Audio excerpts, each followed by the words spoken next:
Aujourd'hui dans le Bitcoin, une semaine très chargée en volatilité. Là ça rigole pas, là j'ai pris uniquement les événements majeurs. Powell il est chaud, il va parler 2 jours à la suite, sans pause détente sur l'île Epstein. On a également Lagarde qui va parler 2 fois, sans doute une fois pour dire que les Italiens sont devenus méchants, car ils sont plus gentils.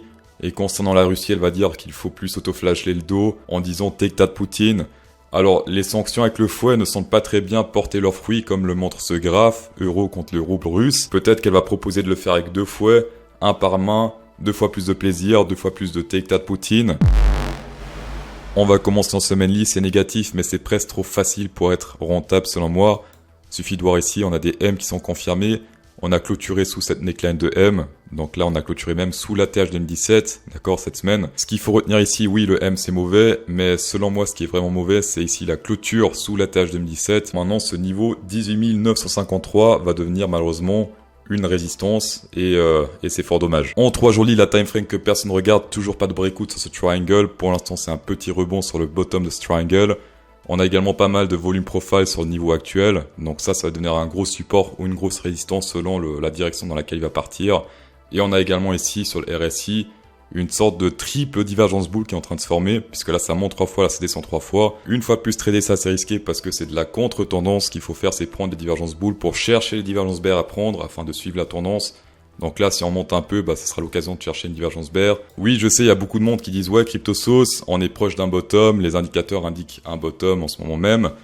C'est vrai, d'accord, pour tout ce qui est du spot, oui il faut recharger, des CA, tout ça. Mais pour ce qui est d'un point de vue trading, on suit les règles du trading, on suit la tendance, d'accord? Et pour l'instant, tendance baissière, donc tant que la tendance baisse, on short. Bien sûr, à un moment, ça va se retourner, mais d'ici là, on aura fait plein de shorts gagnants pour un short perdant au moment où ça se retourne. Ici, on joue un truc plutôt intéressant, si on prend des traits diagonales, en copie-colle, on met la même distance, en copie-colle, on met la même distance, et ainsi de suite, on peut voir que ça fait des résultats plutôt intéressants. Ici, par exemple, on peut voir que ça pète à la baisse, on reteste ici pendant pas mal de jours cette résistance, pétage à la baisse, reteste pendant pas mal de jours ici cette résistance, pétage à la baisse, support sur la ligne suivante, hop on pète à la hausse, résistance et ainsi de suite. Aujourd'hui vu qu'on a pété ça à la baisse, prochaine target tout simple, prochain support ici vers les plus ou moins 18 000 $. Et cela bien sûr tout en suivant la tendance baissière, donc ici petit retest pour aller je pense ici au prochain support, donc vers les 18 000. Et également sur Space Algo, ça fait très longtemps que je vous parle de cette target ici, target bull, shark bull. Ça fait depuis ici que ce Shark Bull est confirmé, ce ABCD également est confirmé. Première target, c'est marqué ici, 26 700. Et actuellement, on est sur un, hop, si on prend ici la position longue, on met sur la position actuelle, hop, 40% de récompense pour, stop loss environ là, 8% de risque, on est sur un 4,7, c'est juste énorme. Donc ça se tente, personnellement, je suis dans ce trade depuis très longtemps, donc reste à voir si ça va conclure ou pas. Niveau liquidité, ça devient très rouge jusqu'à 18 000, 19 500 ici, pas mal de rouge. Mais toujours selon moi encore plus de rouge à la baisse, donc jusqu'à 18 000 et même encore plus bas, pas mal de rouge. Pour jusqu'à environ 19 500 à la hausse. On peut arrondir 20 000, mais il y a quand même pas mal de noir ici, entre 19 500 et 20 000. Également, on voit en Twitter un graphe très intéressant si on compare le gold, le SP500 et le Bitcoin.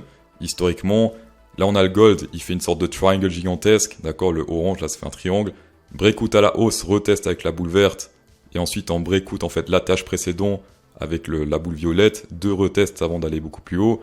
Le SP500 c'est plus ou moins pareil, triangle gigantesque, breakout à la hausse, retest avec la boule verte, breakout de l'attache précédent ici, et ensuite 2 retests avant d'aller beaucoup plus haut. Et là ce que fait le Bitcoin, en ce moment ça ressemble pas mal, il faut l'avouer, avec ce SP500 et ce gold historique, puisque là on a le triangle, le breakout, le retest, le breakout ATH de retest, et là s'il suit ce qu'a fait le SP500 et le gold, eh bien c'est très bullish pour la suite. Alors lui il dit 200 000 $ pour le Bitcoin, oui mais il faudra être patient, d'accord, c'est totalement possible, mais si c'est le cas il faut être très patient. En tout cas ce qu'il faut retenir sur ce graphe, si on prend le SP500 et le gold, c'est dans les années 2000, eh bien là c'était un bottom sur le SP500 et le gold, et là théoriquement si ça se reproduit c'est également un bottom sur le Bitcoin. Chez les option traders on a 2 milliards qui vont expirer le 30 septembre, donc ça risque de bouger pas mal d'ici là. Le max pain prix c'est 22 000 $, max pain price, moi je dis max pain prix parce qu'on est français, on dit pas dentifrice, on dit dentifrice, d'accord, et c'est à 22 000 $, et on est sur du 19 000 $ actuellement sur le Bitcoin. Donc pour l'instant, on est sur du 3000 de différence. En fort à Orcandel, le piège par excellence, le triangle, c'est juste magnifique. C'est en train de se passer. Le petit nettoyage à hausse, qui serait parfait, c'est un petit nettoyage à la baisse ensuite. Et ensuite, le petit range pour bien faire chier tout le monde, avant de prendre une direction, soit la hausse, soit la baisse. Mais ouais, les triangles, ça c'est un truc... sélection naturelle tout simplement, d'accord. Sur Coinbase en spot, très peu de vendeurs pour beaucoup d'acheteurs. C'était également le cas ici, sauf que là on avait seulement un seul mur d'acheteurs et après on a pété à la baisse après tout de ground. Et ici on a quand même pas mal de murs. Une fois de plus on a deux petits murs là, un troisième qui semble apparaître ici, un troisième mur jaune. Et ensuite road to 15 000. Ça risque de faire mal. Ce mur là n'était pas encore là il me semble il y a quelques jours, donc reste à voir ce qui va se passer. Voilà. Ici ça se fait surtout par étage, donc si on pète ici les 18 000, road to 17 000. C'est ici voilà, hop, short to 17 000. Si on pète les 17 000, nouveau mur, road to 16 000 qui est ce mur ici. C'est des humains qui sont derrière, d'accord? C'est pas des bots ou je sais pas quoi. Enfin oui, il y a des bots, mais c'est codé par des humains. C'est des numéros psychologiques, donc tout ce qui est psychologique, c'est les chiffres ronds.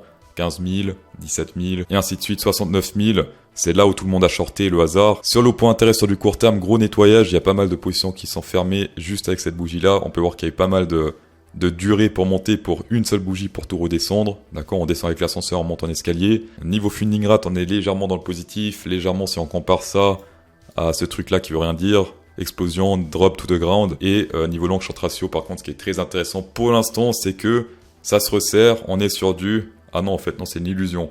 On dirait que ça se resserre, mais on est toujours sur du 62% de long. Donc ça, c'est pas bon. Ce qu'on veut, c'est des trucs comme ça, plus de bear que de bull, pour monter tranquillement en liquidant plein de bear. Petit signe de faiblesse chez les spots, puisque là, on est en train de break ce range à la hausse, d'accord, pendant que chez les spots, ça break pas du tout à la hausse.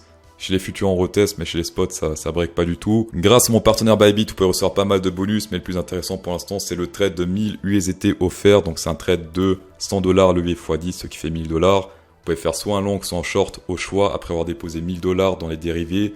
$1000 au plus, vous avez ce trade-là. Il reste encore un peu plus de 4% du budget pour cette promotion, donc tapez dedans encore aujourd'hui ou peut-être demain, on verra si ça reste encore demain. Précision, c'est uniquement pour les nouveaux comptes. Si vous avez déjà un compte Bybit, ça marchera pas parce qu'il faut faire un compte. On va passer au Ethereum pour l'instant, clôture au-dessus de la tâche 2017. On a fait un petit fake out ici à la baisse.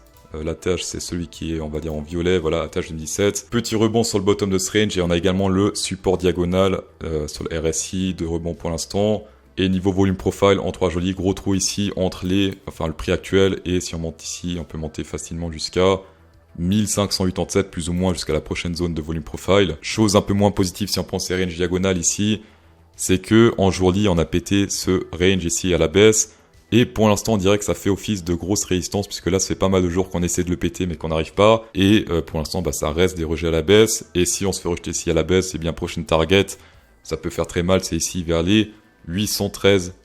Pour ceux qui veulent shorter ça maintenant, niveau risque-récompense, regardez ça, on est sur du, plus ou moins, si c'est aujourd'hui, ce serait du 37% pour le risque, on va le mettre sur cette tige-là. Pour du 7% de risque, 7,47, ce qui fait un risque-récompense de 5. C'est un risque-récompense presque irréaliste, d'accord, mais réaliste en tout cas si on suit ces ranges. Donc ici, le scénario bear, c'est quoi? C'est descendre un peu, peut-être retester ici, hop, descendre et se péter la gueule. Voilà. Le scénario du fake out à la baisse serait quoi? C'est si on clôture au-dessus de cette neckline du M, d'accord, là on a un très joli M, hop, le petit M, la neckline.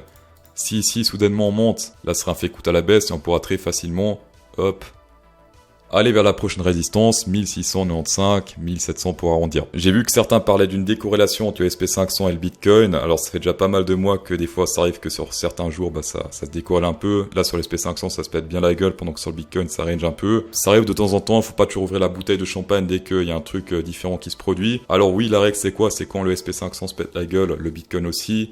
Et quand le SP500 monte, le Bitcoin monte des fois. Et là il se pète la gueule, théoriquement il devrait aussi se péter la gueule. Et pour l'instant il se pète pas la gueule.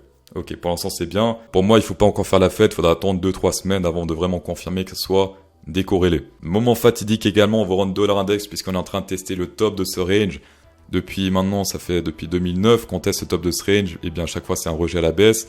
Et là on reteste une fois plus le top, clôture à la hausse, prochaine target ATH 2001. Et encore c'est pas l'ATH parce que si on dézoome, ça serait ici vers les... c'était con ça, 1985 ATH. Et une fois de plus, ça peut faire très mal à l'euro qui est en train de disparaître, d'accord. Road to zéro pour l'euro, puisque là, regardez bien, juste la semaine passée, l'euro a perdu ici 3% environ. 3,16% de l'ouverture à la fermeture. Réalisez un peu le truc, sur un an, il faut même pas un an en fait pour que l'euro vale 0, si ça continue comme ça. Donc épargner dans la devise des personnes qui s'auto-fouettent, je pense pas que ce soit la meilleure solution en ce moment. Dans tous les cas, merci d'avoir checké cette vidéo sur un plaisir. Spécial Go, 10% de rabais à CryptoSauce10, tapez dedans. Insérez un pouce bleu dans cette vidéo pour incrémenter encore plus le plaisir. Encore plus de plaisir qu'avec le fouet. Et bonne soirée.